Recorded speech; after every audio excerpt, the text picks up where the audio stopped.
आज की टेक्नोलॉजी में हमें कोई शक नहीं है कि वह बहुत एडवांस लेवल में है, लेकिन यह टेक्नोलॉजी बीते हुए कुछ सालों में ही हासिल किया गया है। लेकिन क्या आपको पता है कि आज की टेक्नोलॉजी पुराने जमाने में कैसी थी? नहीं पता? तो चलिए स्टार्ट करते हैं। आपने डॉक्यूमेंट या फाइल को स्टोर करके रखते ही होंगे। क्या आपको पता है कि पुराने जमाने में इसे किस तरह स्टोर किया जाता था? नहीं, 18वीं शताब्दी में धागा बनाने वाली कंपनी ने डेटा स्टोर करने की पहली तकनीक हासिल की थी। इस तकनीक को पंच कार्ड के नाम से जाना जाता था। इसमें हाथों से कार्ड पर आदेश डाला जाता था और बाद में एक एडिटर के जरिए इसे डिजिटली स्टोर किया जाता था। इस कार्ड पर बनाया गया छेद एक बाइनरी कोड को दर्शाते थे। 1960 आते आते यह तरीका पूरे दुनिया भर में इस्तेमाल होने लगा। इसी बीच 1956 में IBM ने दुनिया की पहली हार्ड डिस्क बना डाली, जिसका नाम IBM मॉडल 350 रखा गया। इस डिस्क का वजन 971 किलो का था, यानी 1 टन के करीब ही था। इसके अंदर 24 इंच की 50 स्टोरेज डिस्क लगाई गई थी। आपको जानकर हैरानी होगी, इसके अंदर मात्र 3.75 MB का डेटा ही स्टोर करके रखा जा सकता था। उस समय बड़ी बड़ी कंपनियां इसको रेंट पे लेती थी। इसका किराया करीब $3200 होती थी, यानी इंडियन रुपये में कन्वर्ट किया जाए तो 2.25 लाख रुपए होगा। एक ऐसी ड्राइव जिसमें एक आज की एक गाना नहीं स्टोर किया जा सकता, उसकी कीमत उस समय लाखों में होती थी। फिर एक दशक बाद का समय आया। इस भारी भरकम मशीनों की जगह फ्लॉपी डिस्क ने ले लिया। यह फ्लॉपी डिस्क छोटी और पतली होती थी। इस दुनिया में वह 1971 में सामने आई। ये उस समय 3 मॉडल में मार्केट में आई थी, जिसमें इसकी हाइट 8 इंच, 5.25 इंच, 3.5 इंच की होती थी।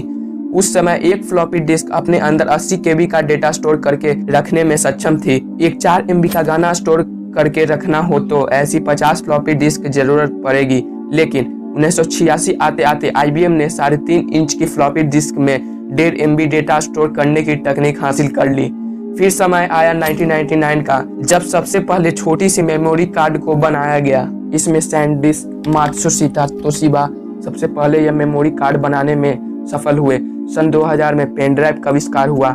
उस समय वह अपने अंदर 8 MB का डेटा स्टोर करने में सफल थे, लेकिन प्रेजेंट टाइम में देखें तो आज सैकड़ों GB डेटा स्टोर करके रख सकते हैं। और एक आजकल के छोटी सी माइक्रोचिप जो आपके नाखून के बराबर भी नहीं होती है, आज 10 लाख MB डेटा स्टोर करके रखती है। अगर हम 1956 की हार्ड डिस्क IBM 350 से तुलना इस माइक्रोचिप से करें तो हमें 2,70,000 IBM 350 लाकर रखना होगा, तब जाकर इससे कहीं वह मुकाबला कर पाएगा। आजकल तो क्लाउड स्टोरेज का भी जमाना आ गया है और इसके ओर लोग आकर्षित हो रहे हैं। आज तकरीबन 1 एक्साबाइट का डेटा स्टोर करके क्लाउड स्टोरेज में रखा गया है, जो कि 1 बिलियन GB के बराबर है। आज विज्ञान हमें कहां से कहां लाकर खड़ा कर दिया है। 1950 में हम कुछ MB में बात करते थे, आज बिलियन GB में काम कर रहे हैं। आज बड़ी बड़ी सी कंपनियां बड़े बड़े कंप्यूटर का इस्तेमाल करते हैं। मॉडर्न और एडवांस कंप्यूटर आजकल मार्केट में आने लगे हैं, लेकिन कंप्यूटर बनने का इतिहास बहुत ही इंटरेस्टिंग है। मॉडर्न कंप्यूटर के फादर कहे जाने वाले चार्ल्स बेबेज ने कंप्यूटर बनाने जैसी कोई नींव रखी। उन्होंने एनालिटिकल इंजन का प्रोटोटाइप रखा। उस समय का दुनिया का पहला कंप्यूटर था जो कैलकुलेट करने में सक्षम था। फिर समय आया 1941 का, जब कोनार्ड ज़्यूस जर्मन साइंटिस्ट ने दुनिया का पहला ऑटोमेटिक डिजिटल कंप्यूटर बना डाला, जिसका नाम Z3 कंप्यूटर था।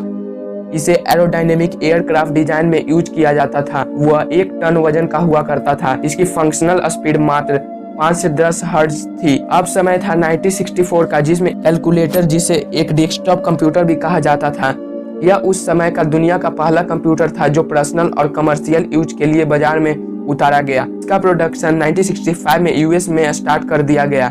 इसकी कीमत $3200 यानी 2,43,000 रुपए होगी। यह डिवाइस 29 kg का था। इसमें मात्र 240 बाइट मेमोरी ही थी। आज की एक आईफोन से ली गई पिक्चर के मुकाबले 0.006वां हिस्सा था। फिर एप्पल ने एप्पल 1 नाम के 1964 में दुनिया का पहला कंप्यूटर लाया, जिसमें कीबोर्ड मॉनिटर भी शामिल था। इसमें 4 KB स्टोरेज ही थी और 1 मेगाहर्ट्ज का प्रोसेसर था।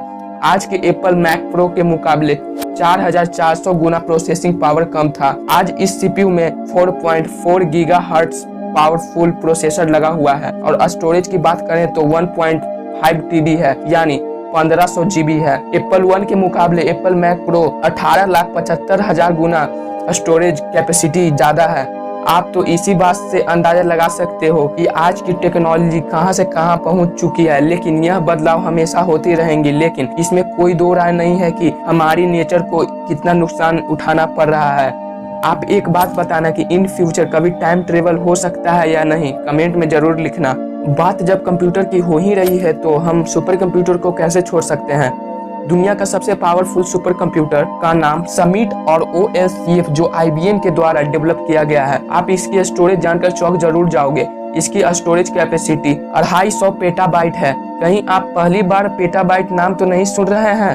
एक पेटाबाइट को अगर हम जीबी में कन्वर्ट करें तो 10 लाख जीबी होगा। अगर हम इस सुपर कंप्यूटर की स्टोरेज कैपेसिटी को जीबी में यानी गीगाबाइट में कन्वर्ट करें तो 25 करोड़ जीबी होगा। चौंक गए ना, यही होता है सुपर कंप्यूटर का पावर। यह कंप्यूटर एक सेकंड में अरबों खरबों कैलकुलेशन को चुटकियों में कर सकता है। मोबाइल फोन जो हमारी लाइफ आज उसके बिना अधूरा है। आज हम दुनिया में किसी भी कोने में बैठकर अपना काम कर सकते हैं। क्या आपको पता है मोबाइल फोन का इतिहास? वह समय था अप्रैल 1973 जब मोटरोला में रहे रिसर्चर मार्टिन कूपर ने इस दुनिया का पहला सेल्यूलर फोन विकसित किया और पहला कॉल करके बता दिया कि मोटरोला मोबाइल ने दुनिया में अलग ही नाम से जाना जाएगा। इस मोबाइल में सिंगल लाइन डिस्प्ले हुआ करती थी और यह पूरा फोन 1 किलो का था। 30 मिनट इसे चलाने के लिए 10 घंटे चार्ज करना पड़ता था। 21 सितंबर 1983 के दिन मोटरोला ने आम जनता के लिए बाजार में उतार दी, जिसका मॉडल मोटरोला डायनाटेक 8000X था। इस भारी भरकम मोबाइल की कीमत $4000 यानी INR में कन्वर्ट करें तो 2,80,000 रुपए बैठती है। इस मोबाइल में उस समय कस्टमर को 20 से 22 मिनट ही टॉक टाइम मिल सकता था। इसमें जो बैटरी लगी होती वो पूरे मोबाइल से 4 से 5 गुना भारी हुआ करती थी। 1992 आते आते नोकिया ने पूरे दुनिया को चौंका कर रख दिया। इस कंपनी ने सबसे पहले नोकिया 1011 को मार्केट में लाया। इसमें 99 नंबर को सेव करके रखा जा सकता था। यह अभी तक का सबसे छोटा और लाइटवेट मोबाइल था। फिर कुछ समय बाद नोकिया ने 3310 को लॉन्च किया। उसी समय में सबसे पहले अक्षरों से मैसेज भेजने की टेक्नोलॉजी लाई और नोकिया पूरे दुनिया में छा गई। इसकी लाखों यूनिट बेची गई। 2007 आते आते स्टीव जॉब्स ने फर्स्ट जनरेशन वाला आईफोन दुनिया के सामने रखा। इस आईफोन में 3.5 इंच की डिस्प्ले हुआ करती थी। 8 घंटे का टॉक टाइम, कई सारी नई एप्स थी। यह सब उस समय दुनिया के सामने अनजान था। सब देखकर दंग रह गए। आज के समय में पूरी दुनिया में 150 से ज्यादा मोबाइल कंपनियां हैं, बट एप्पल आज भी सबसे बहुत आगे है।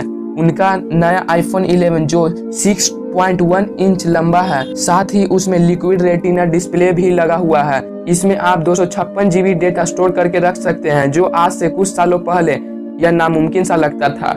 आज के लिए बस इतना ही। आपको वीडियो कैसा लगा कमेंट में जरूर लिखना।